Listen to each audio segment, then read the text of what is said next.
Bonjour à tous. Aujourd'hui, je vais vous montrer un des obstacles de l'enseignement des SVT. Et l'obstacle là que je vais vous montrer, c'est le schéma que l'on donne aux élèves. Alors ce schéma d'un grain de pollen a été donné dans divers pays, non seulement au Maroc, mais dans d'autres pays. Alors donc c'est une observation microscopique. Et ici, c'est normalement le schéma que l'on doit faire, enfin que l'on a fait, pour éclaircir l'observation. Sinon, pourquoi il est à côté?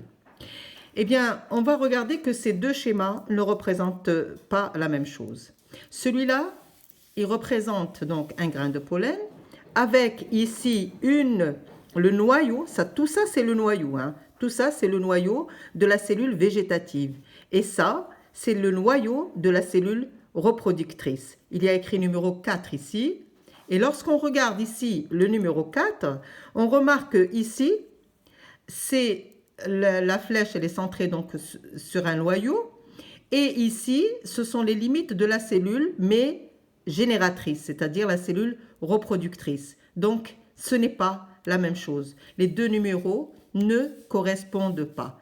Donc, ça veut dire évidemment que le noyau ici qui est représenté de la cellule végétative numéro 3 n'est pas le même que le numéro 3 ici, qui est en fait, là, il y a le noyau, tout ça c'est le noyau de la cellule reproductrice. Ceci d'une part. Alors, où est la cellule reproductrice? On ne voit pas très bien ici les contours, d'accord? Tout ça, mais en observant très bien, j'essaie quand même de délimiter un peu les contours. Là, c'est la cellule reproductrice et la cellule végétative, elle est ici. Tout ça, c'est la cellule végétative, tout ça. Donc, la cellule reproductrice ici, elle est invaginée à l'intérieur de la cellule végétative. Alors qu'ici, la cellule reproductrice, elle est vraiment au bord, à la limite, là, on voit le bord de la cellule végétative.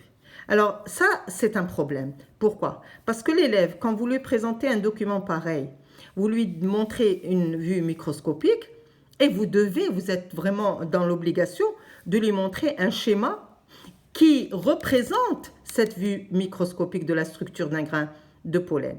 Alors pour bien sûr l'exine et l'intine et les autres structures, il n'y a pas de souci. Là, on voit que le numéro 1, c'est l'exile, le numéro 2, c'est l'intine. Et là, on voit une flèche qui n'est pas de numéro. Pourquoi? On se pose la question pourquoi il n'y a pas de flèche ici.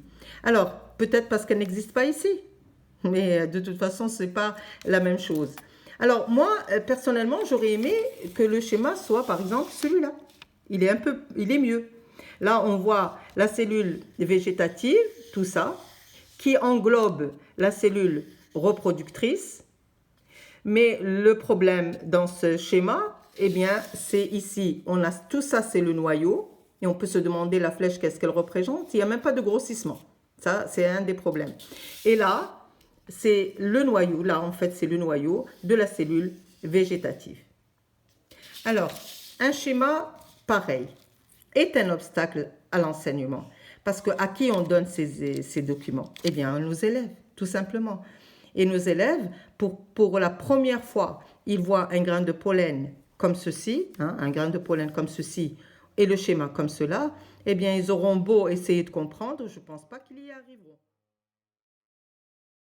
Je ne suis pas prétentieuse, j'essaie quand même seulement de donner quelques conseils aux nouveaux professeurs qui enseignent les SVT. C'est un métier ingrat, on n'a pas les moyens, on cherche partout, on essaie de se débrouiller tant qu'on peut, mais pour les schémas, vaut mieux donner un schéma clair. Alors, au revoir et à bientôt.